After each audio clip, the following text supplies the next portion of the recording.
Hello everyone, welcome back to Edu 2.0 Plus 2 Business Studies-ലെ നിങ്ങൾ നിർബന്ധമായും പഠിച്ചിരിക്കേണ്ട 2 മാർക്കിൻ്റെ ക്വസ്റ്റ്യൻസ് ഉണ്ട്. നമുക്കൊരു ക്വസ്റ്റ്യൻ പേപ്പർ എടുത്തു കഴിഞ്ഞാൽ അതിലിപ്പോൾ ഒരു 8 ക്വസ്റ്റ്യൻ തന്നിട്ട് 6 ക്വസ്റ്റ്യൻസ് 2 മാർക്കിനും 10 ക്വസ്റ്റ്യൻസ് തന്ന് 8 എണ്ണം 2 മാർക്കിനൊക്കെ ചോദിക്കും.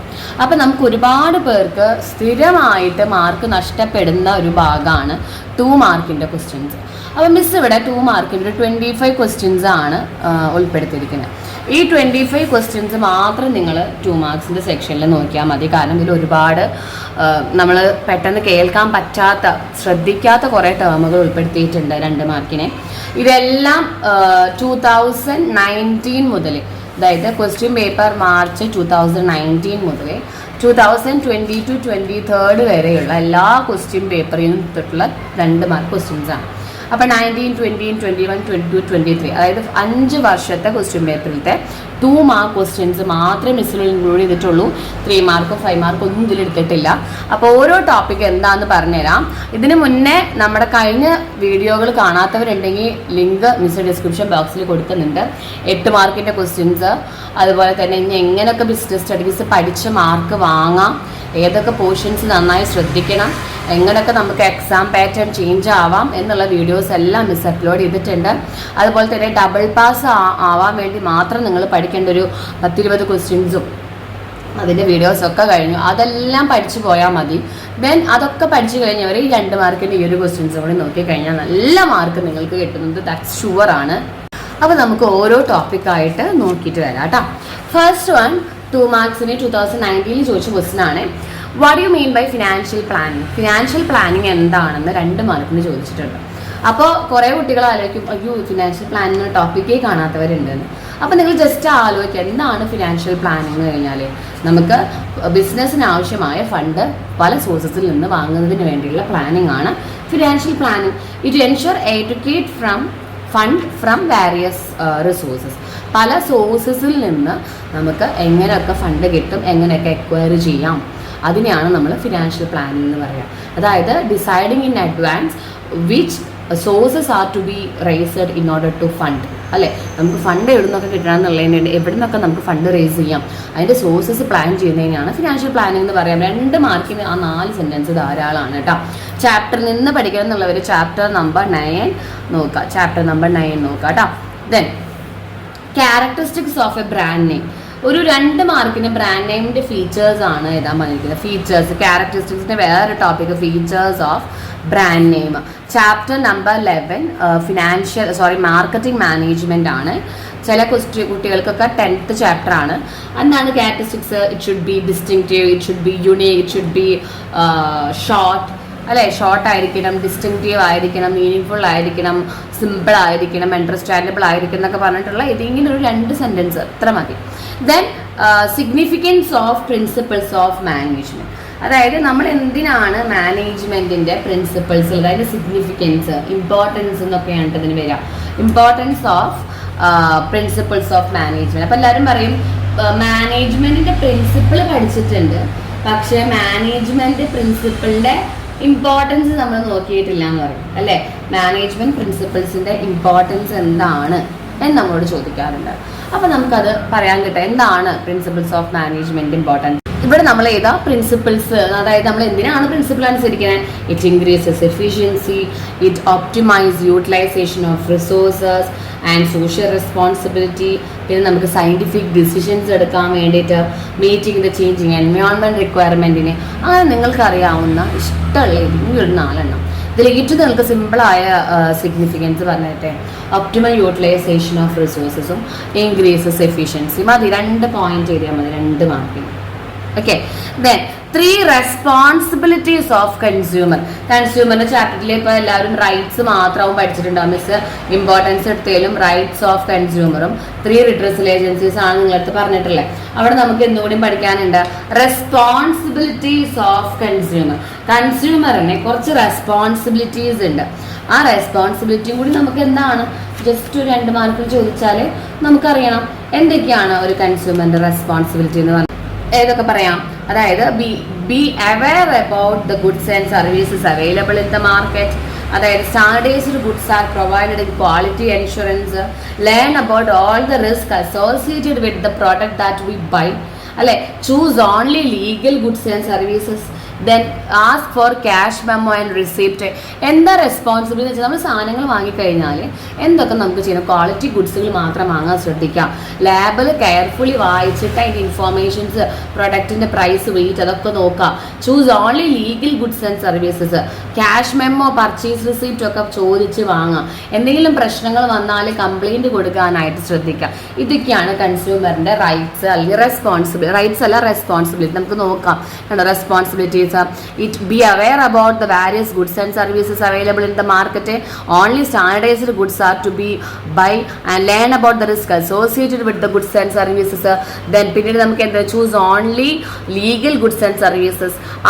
Ask cash memo and goods and services. File a complaint.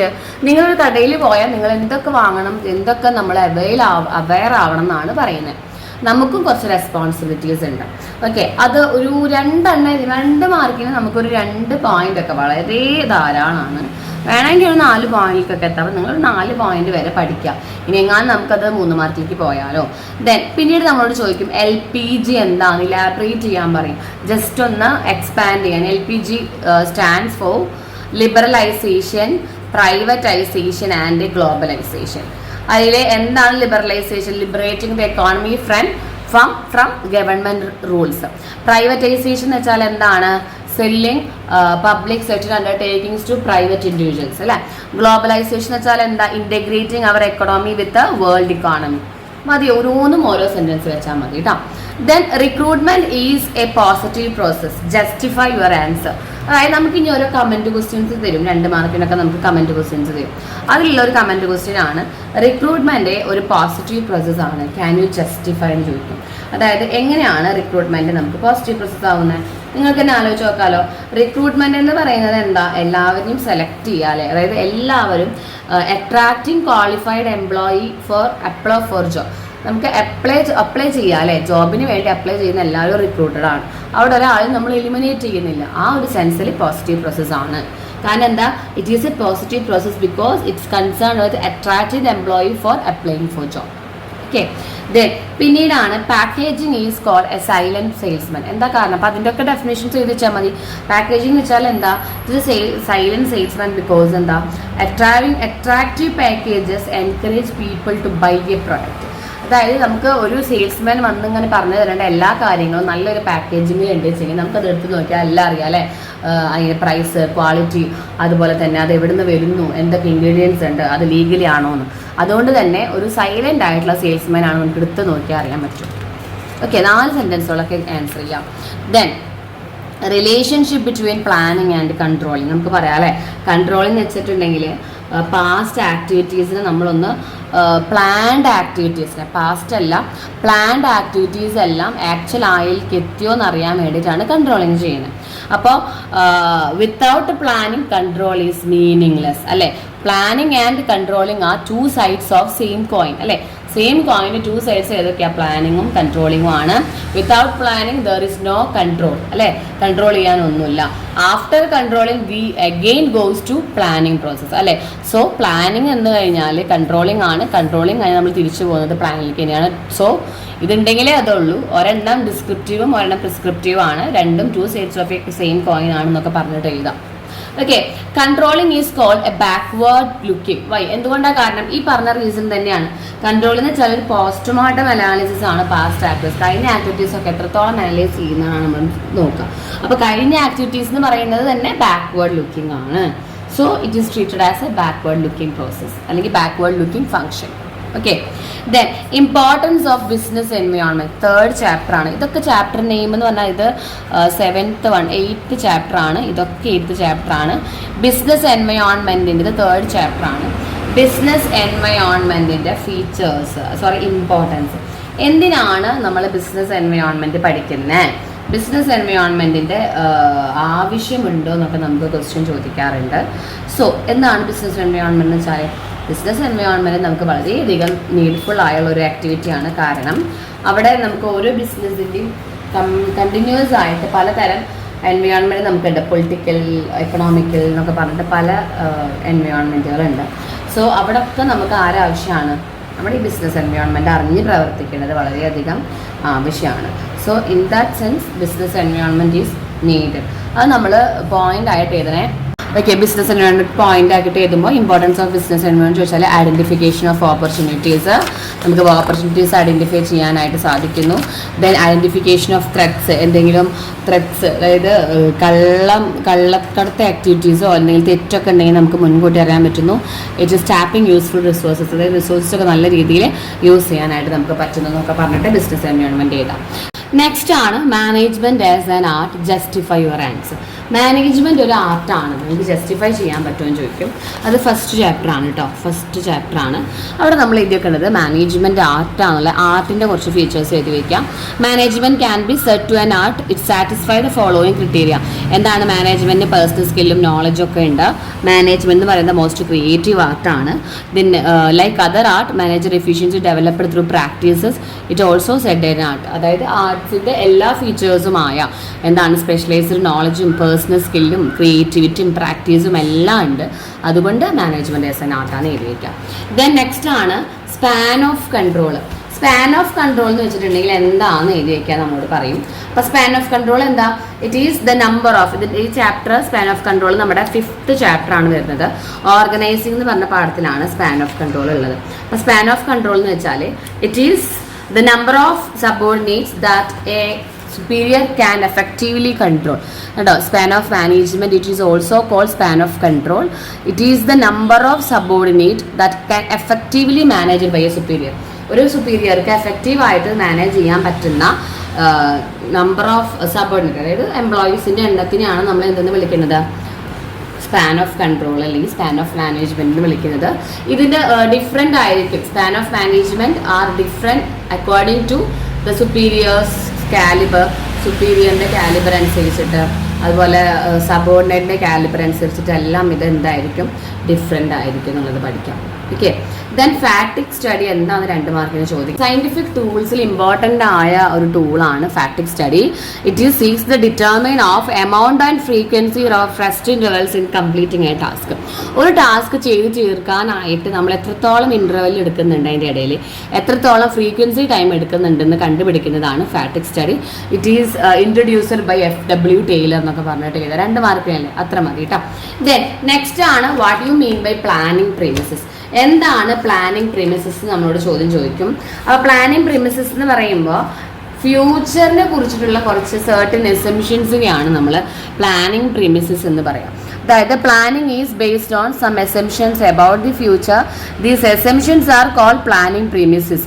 Forecasting important development of planning premises. അതായത് ഫ്യൂച്ചറിനെ കുറിച്ചിട്ട് നമ്മൾ കുറച്ച് എസംഷൻസ് എടുക്കുന്നതിനാണ് പ്ലാനിങ് പ്രീമിസസ് എന്ന് പറയുന്നത്. ദെൻ നെക്സ്റ്റ് ആണ് ഓർഗനൈസേഷണൽ സ്ട്രക്ചർ എന്താണെന്ന് എഴുതാൻ പറയും. അപ്പോൾ ഓർഗനൈസിൻ്റെ പാഠത്തിലാണുള്ളത്, 5th ചാപ്റ്ററാണ്. ഇതിലെ ഓർഗനൈസേഷൻ സ്ട്രക്ചർ എന്ന് വെച്ചിട്ടുണ്ടെങ്കിൽ ഒരു ഓർഗനൈസേഷനെ നമ്മൾ ഡിവൈഡ് ചെയ്യാം. അതായത് അക്കോർഡിംഗ് ടു സം ഫംഗ്ഷൻസ് ഓർഗനൈസേഷനെ ഡിവൈഡ് ചെയ്യുന്നതിനാണ് നമ്മൾ ഓർഗനൈസേഷൻ സ്ട്രക്ചർ എന്ന് പറയാം. 2 തരത്തിലുള്ള ഓർഗനൈസേഷൻ സ്ട്രക്ചർ ഉണ്ട്. ഫംഗ്ഷണൽ ഓർഗനൈസേഷൻ സ്ട്രക്ചറും ഡിവിഷണൽ ഓർഗനൈസേഷൻ സ്ട്രക്ചർ എന്ന് പറഞ്ഞിട്ട് എഴുതാം കേട്ടോ. ദെൻ ആ ചാപ്റ്ററിൽ നിന്ന് തന്നെ അടുത്ത 2 മാർക്സിൻ്റെ ക്വസ്റ്റ്യൻ ആണ് what you mean by departmentalisation. Departmentalisation എന്ന് വെച്ചിട്ടുണ്ടെങ്കിൽ നമുക്ക് ഓർഗനൈസിങ്ങിൽ നമ്മൾ ഡിവൈഡ് ചെയ്യുക, ഓരോ ഡിപ്പാർട്ട്മെൻ്റ് ആയിട്ട് ഡിവൈഡ് ചെയ്യുന്നതിനെയാണ് നമ്മൾ ഡിപ്പാർട്ട്മെന്റലൈസേഷൻ എന്ന് പറയുന്നത്. ഡിപ്പാർട്ട്മെന്റലൈസേഷൻ എന്ന് പറഞ്ഞാൽ ഓരോ ഡിപ്പാർട്ട്മെൻ്റ് ആയിട്ട് ഡിവൈഡ് ചെയ്യുന്നതിനാണ് ഡിപ്പാർട്ട്മെന്റലൈസേഷൻ എന്ന് പറയുക കേട്ടോ. ദെൻ ഗ്രേഡിങ് എന്താണ്? ഗ്രേഡിംഗ് എന്ന് പറഞ്ഞാൽ നമ്മൾ ഓരോ പ്രോഡക്റ്റിനെയും അതിൻ്റെതായ രീതിയിൽ മാർക്ക് കൊടുക്കുക, അല്ലെ? ഓരോ ഗ്രേഡ് മാർക്ക് കൊടുക്കുക. സം ക്രിറ്റീരിയ അനുസരിച്ചിട്ട് ഓരോ ഗ്രേഡ് കൊടുക്കുക. ഹയസ്റ്റ് ഗ്രേഡ് ഹയസ്റ്റ് ക്വാളിറ്റിക്ക് കൊടുക്കണതിനൊക്കെയാണ് നമ്മൾ ഗ്രേഡിംഗ് എന്ന് പറയുന്നത്. 11th ചാപ്റ്റർ ആണ്. ലേബലിങ്ങും അതിൻ്റെ കണ്ടിന്യൂസ് ആയിട്ടുള്ളതാണ്. Putting on identification mark on the package. പാക്കേജിൻ്റെ മേലെ നമ്മൾ ഐഡന്റിഫിക്കേഷൻ ചെയ്യാൻ വേണ്ടിയിട്ട് കൊടുക്കുന്ന ഒരു ലേബലിനെയാണ് നമ്മൾ ലാബലിംഗ് എന്ന് പറയുന്നത്. അതിൽ നമുക്ക് it contain all the details about the product, price, manufacturing date, ingredients എല്ലാം അതിൽ അടങ്ങിയിട്ടുണ്ടാവും. ദെൻ ഓർഗനൈസിങ് എന്താണ്? ഓർഗനൈസിങ് എന്ന് വെച്ചാൽ അസ്യൂം ചെയ്ത്, അതായത് എന്തൊക്കെ കാര്യങ്ങൾ ചെയ്യാനുണ്ടെന്ന് അസ്യൂം ചെയ്ത് അതിനെ കാറ്റഗറി ആയി തിരിച്ച് ഓരോ ഡിപ്പാർട്ട്മെന്റ് വൈസ് ആയിട്ട് തിരിച്ച് അസൈൻമെന്റ് ഡ്യൂട്ടീസ് അല്ലെ, ഓരോ ഡ്യൂട്ടീസ് ഏർപ്പെടുത്തി കൊടുക്കുന്നതിനെയാണ് നമ്മൾ എന്തെന്ന് വിളിക്കുന്നത്? ഓർഗനൈസിങ് എന്ന് നമ്മൾ വിളിക്കുന്നത്. അതായത് identifying and grouping of activities to be perform, defining delegation of authority എന്നൊക്കെ നമുക്കതിൽ എഴുതാം കേട്ടോ. അതായത് ഐഡന്റിഫൈ ചെയ്യുക, ഗ്രൂപ്പ് ചെയ്യുക, അസൈൻമെന്റ് ചെയ്യുക, ഒപ്പം തന്നെ അതോറിറ്റി റെസ്പോൺസിബിലിറ്റി എസ്റ്റാബ്ലിഷ് ചെയ്യുക. അതാണ് ഓർഗനൈസിങ്. ദെൻ എന്താണ് ന്യൂ ഇക്കണോമിക് പോളിസി 1991? അതായത് 1991 ന്യൂ ഇക്കണോമിക് പോളിസി എന്ന് പറഞ്ഞത് എന്തായിരുന്നു ന്യൂ ഇക്കണോമിക് പോളിസി? NEP എന്ന് പറയുന്ന ന്യൂ ഇക്കണോമിക് പോളിസിയാണ് കേട്ടോ. അതായത് ക്രൈസിസ് വന്നപ്പോൾ നമുക്ക് നമുക്ക് 1990 ഒരു ക്രൈസിസ് വന്നിട്ടുണ്ടായിരുന്നു. ആ ക്രൈസിസ് വന്നപ്പോൾ നമുക്ക് ഒരുപാട് നഷ്ടങ്ങൾ സംഭവിച്ചു നമ്മുടെ ഇന്ത്യയിൽ. അപ്പോൾ നമ്മളതൊക്കെ മീറ്റ് ചെയ്യാൻ വേണ്ടിയിട്ട് IMFനെയും വേൾഡ് ബാങ്കിനെയും സമീപിച്ചപ്പോൾ അവർ നമുക്ക് കുറച്ച് തുക എന്തായിട്ട് തന്നു? കടമായിട്ട്, ലോണായിട്ട് തരാമെന്ന് പറഞ്ഞു. അതിനുവേണ്ടി നമ്മൾ കുറച്ച് കണ്ടീഷൻസ് സാറ്റിസ്ഫൈ ചെയ്തതിൻ്റെ ഭാഗമായിട്ട് നമ്മുടെ ഇന്ത്യൻ ഗവൺമെൻറ് എന്ത് ചെയ്തു? ആഹ്വാനം ചെയ്തിട്ടുള്ള ഒരു പോളിസിയാണ് ന്യൂ ഇക്കണോമിക് പോളിസി. ഇത് പ്രകാരം പുതിയ പുതിയ ആക്ടിവിറ്റീസ് വന്നിട്ട് LPG ഒക്കെ വന്നത് ഈ ന്യൂ ഇക്കണോമിക് പോളിസിയിലാണ് കേട്ടോ. ലിബറലൈസേഷൻ ചെയ്യാന്നൊക്കെ പറഞ്ഞത്. അങ്ങനെയൊക്കെ പറഞ്ഞ് എഴുതാം. നിങ്ങൾ 2 മാർക്കിനാണെങ്കിലും ഒന്നും കിട്ടിയില്ലെങ്കിൽ മിസ്സി പറയുന്നതൊക്കെ എഴുതാം. ദെൻ ക്യാപിറ്റൽ സ്ട്രക്ചർ എന്ന് പറഞ്ഞിട്ടുണ്ടെങ്കിൽ it is the mix between borrowed fund and owned fund. ബോറോഡും ഓൺഡ് ഫണ്ട് നമ്മൾ മിക്സ് ചെയ്ത് യൂസ് ചെയ്യുന്നതിനാണ് ക്യാപിറ്റൽ സ്ട്രക്ചർ എന്ന് പറയുന്നത്. ക്യാപിറ്റൽ സ്ട്രക്ചറിൽ നമുക്ക് ഒരുപാട്, അതായത് എല്ലാ ടൈപ്പ് ഫണ്ടുകളും നമുക്ക് അവിടെ മിക്സ് ചെയ്ത് ഉപയോഗിക്കാൻ പറ്റും. അപ്പോഴാണ് നമുക്ക് നല്ലൊരു ഫിനാൻഷ്യൽ ലിവറേജ് ഉണ്ടാവുള്ളൂ. കൂടുതലും നമ്മൾ ബോറോഡ് ഫണ്ടിനെ ഡിപ്പെൻഡ് ചെയ്യുക. അപ്പോൾ ഫിനാൻഷ്യൽ ലിവറേജ് എന്താ നമുക്ക് അതിന് കിട്ടണം? കണ്ടോ, ഫിനാൻഷ്യൽ ലിവറേജ് അതിന് കിട്ടും. ഓക്കെ, അപ്പോൾ ക്യാപിറ്റൽ സ്ട്രക്ചർ എന്താണെന്ന് 2 മാർക്കിന് പഠിക്കണം. അപ്പം തന്നെ ഫിനാൻഷ്യൽ ലിവറേജ് എന്താണെന്ന് പഠിക്കണം. ക്യാപിറ്റൽ സ്ട്രക്ചർ എന്ന് വെച്ചാൽ it is the mix between owners fund with borrowed fund. എന്നിട്ട് ഓണേഴ്സ് ഫണ്ട് ഏതൊക്കെയാണ്? ഇക്വിറ്റി പ്രിഫറൻസ് ഷെയർസ് ഒക്കെ ബോറോഡ് ഫണ്ട് ഡിബെഞ്ചർ ലോണൊക്കെയാണ് വേണ്ടി ചെയ്യുക. Financial leverage it also known as trading on equity. Trading on equity എന്നുകൊണ്ട് നമ്മൾ വിളിക്കുന്നുണ്ട് ഫിനാൻഷ്യൽ ലിവറേജിനെ. ഇവിടെ ഫിക്സ്ഡ് ഇൻകം സെക്യൂരിറ്റീസ് കൂടുതൽ യൂസ് ചെയ്തിട്ട് നമുക്ക് റിട്ടേൺ, ഷെയർ ഹോൾഡേഴ്സിന് കുറേ റിട്ടേൺസ് കിട്ടണം. ഷെയർ ഹോൾഡേഴ്സിന് കുറേ റിട്ടേൺസ് കിട്ടാൻ വേണ്ടി നമ്മൾ ഡെപ്റ്റ് ക്യാപിറ്റൽ യൂസ് ചെയ്യുന്നതിനാണ് ഫിനാൻഷ്യൽ ലിവറേജ് എന്ന് നമ്മൾ പറയുന്നത് കേട്ടോ. ദെൻ അതേപോലെ തന്നെയാണ് റിട്ടേൺ ഓൺ ഇൻവെസ്റ്റ്മെന്റ് എന്താണെന്ന് നമുക്ക് ചോദിക്കാം. റിട്ടേൺ ഓൺ ഇൻവെസ്റ്റ്മെന്റ് എന്ന് പറഞ്ഞാൽ ഷെയർ ഹോൾഡേഴ്സിനെ അവർ ഇൻവെസ്റ്റ് ചെയ്ത എമൗണ്ടുമ്പോൾ കിട്ടുന്ന ആ ഒരു ബാക്ക്വേർഡ് റിട്ടേണിനെയാണ് നമ്മൾ റിട്ടേൺ ഓൺ ഇൻവെസ്റ്റ്മെന്റ് എന്ന് വിളിക്കുന്നത്.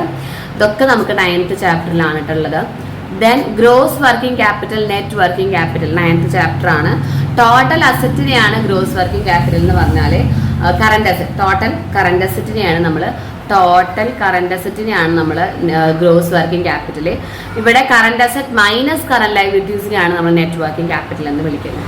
Okay, then CPA 1986. CPA എന്ന് വെച്ചാൽ എന്താണെന്നറിയോ? Consumer protection act. കൺസ്യൂമറിനെ പ്രൊട്ടക്ട് ചെയ്യാൻ വേണ്ടി, in order to protect from various exploitation between consumers, അല്ലെ, കൺസ്യൂമേഴ്സിനെതിരായിട്ടുള്ള ഒരുപാട് എക്സ്പ്ലോയിറ്റേഷനിൽ നിന്ന് കൺസ്യൂമേഴ്സിനെ പ്രൊട്ടക്ട് ചെയ്യാൻ വേണ്ടി നമ്മൾ തയ്യാറാക്കിയ ഒരു ലോ ആണ് കൺസ്യൂമർ പ്രൊട്ടക്ഷൻ ആക്ട് എന്ന് പറഞ്ഞിട്ട് എഴുതാം.